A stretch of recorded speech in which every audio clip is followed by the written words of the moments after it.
Hello pandas and other scrap enthusiasts. Today we're going to do a fridge. It's a mini fridge. It's a little different than your normal full-size one. But we'll get into that. But most refrigerators are really simple. They pretty much just have all of this business down here. This compressor and the copper around and inside it. The body of the fridge, as with many of them, is just plain steel. And the front, although it's sold as a stainless steel, and it's magnetic, so the scrapyard is not going to buy it, even if it is 300 series. A closer look on the inside, it's very simple. There's really just a box where the stuff should stay cold, and the freezer compartment, which here actually acts as the evaporator. This is the part where the refrigerant is allowed to expand or evaporate from a liquid into a gas, which steals heat energy from the stuff around it, which in this case is in this little box. And this temperature control dial switch thing. Let's see what's in here. Some wires connected to a thingy. Now this mini fridge doesn't have any refrigerant gas because of a small problem. See, my friend gave it to me because he was trying to scrape out the ice and unfortunately pierced the evaporator, which is this teeny tiny little hole here, which wasn't hard to do because this is the only part here that's made of aluminum, likely because of thermally conductive properties, but copper would be too expensive. So let's get that out of there.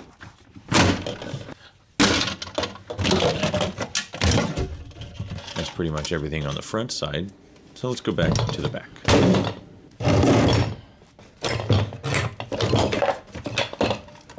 Now, these are copper lines, but they're soldered onto the compressor, which becomes steel at a certain point.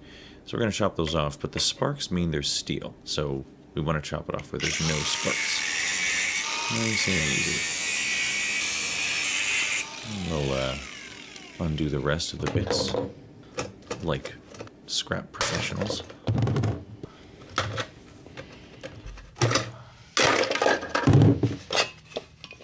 And now, I want to see where these go.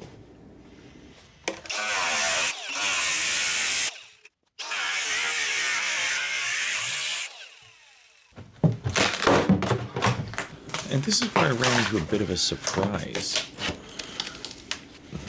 Okay, it's a bit more difficult to crack open than I had expected, but that's okay. High quality construction. This I was not expecting. This was a really happy surprise.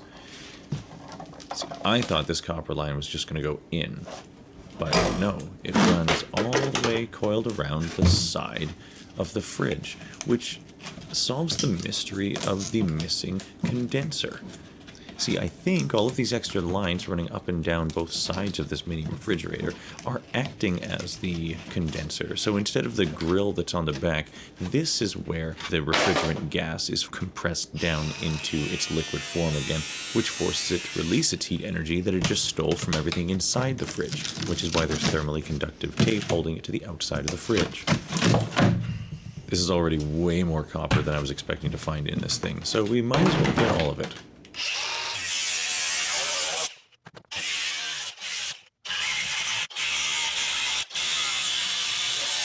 I'll cut a slightly larger hole on this side, so I don't end up chopping the tubing into pieces. Aha! Beautiful. This is kind of a lot of work to put into a mini fridge, but at least it's satisfying to peel this away.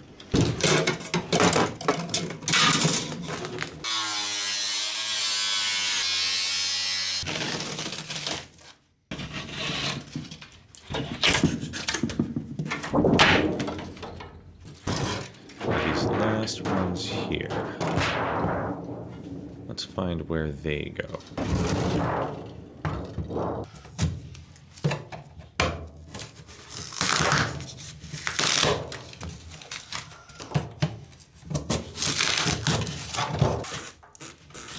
Aha!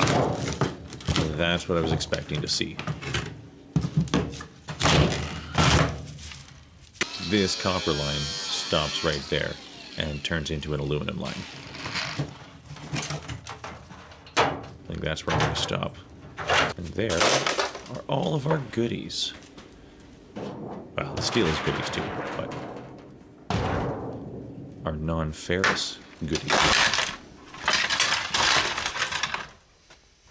So, these pieces are all of our unexpected copper tubing.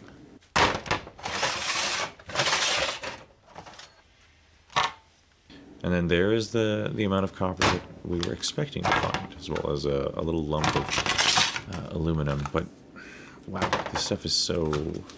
Most of its weight is in glue and foam, so I don't think that's anything to be bothered with. But this thermostat, I'm not sure what the word is, doesn't matter. It's also got a piece of copper tubing. And on the end, there's it's soldered shut. We don't want we want clean copper. So I'm going to snip that off. Which gives us another nice little bit of tubing. And this, well, just for fun, let's have a look. So there, yeah, we've got a bit of a passive thermostat kind of a thing. That'll expand when it gets too warm and push a button. This button, starting the compressor to circulate the refrigerant and steal more thermal energy from whatever's warming up in the fridge.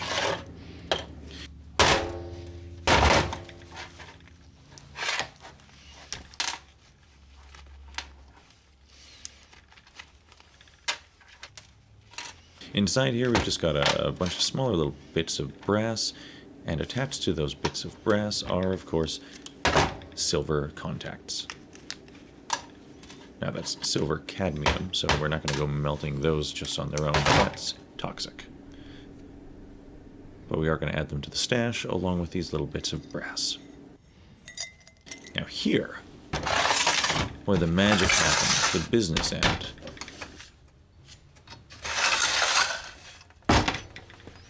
And of course it's lubricated with some sort of mineral oil, so we're going to want to get that out because that stuff makes a mess.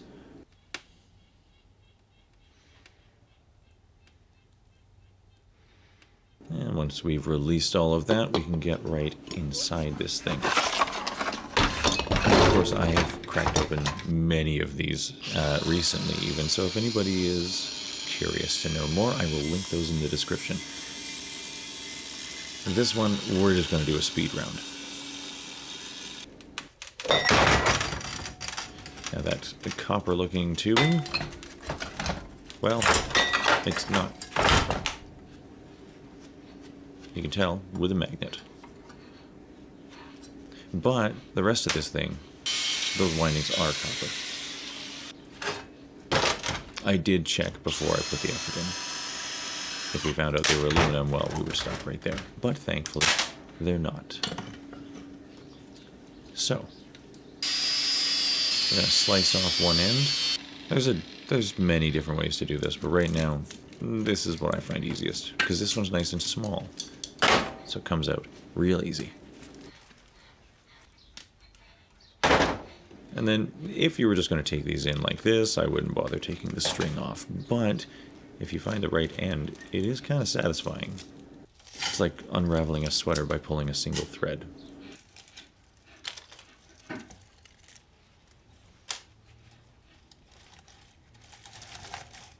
And there is our non-ferrous stash. So let's get some data, because we do this for science. Our unexpected fistful of copper tubing is just over 300 grams, or a half a pound, which surprisingly is much less than the rest of what we got, which is almost 600 grams, or 1.3 pounds. So that's 50% more than we would have gotten if we hadn't gone chasing those tubes. Now the aluminum, less than half a kilo, which is not quite a pound. And then 10 grams of brass. I'm not sure this is worth measuring, but it is worth keeping. And 200 grams of insulated number 2 wire, or half a pound, which we are not going to strip this time. Most of those wires are double insulated and there's very little copper in them.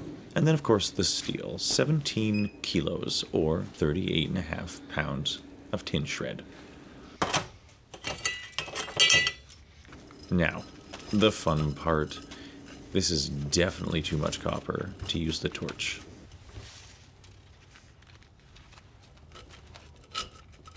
We'll get it all nestled in there, and yeah, we can do it in one go.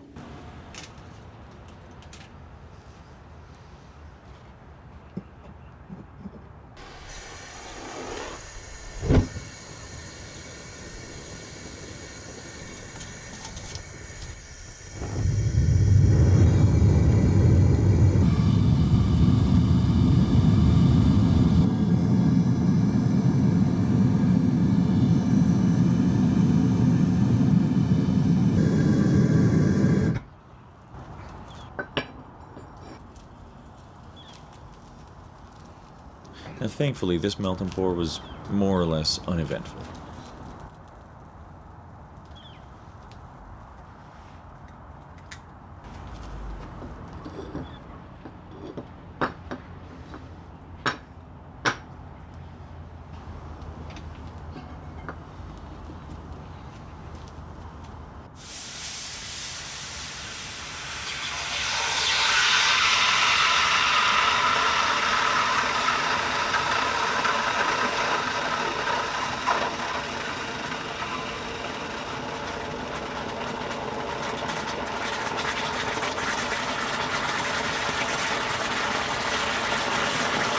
I'll show you in a moment.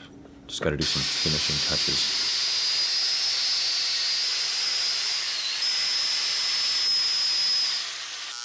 And no, I'm not polishing it because it'll oxidize so fast, it doesn't really make any sense unless I'm going to clear coat it, which I'm not. Not a terrible bar, though. Still struggling with porosity, should probably carbon coat the inside of this mold with a torch or something before.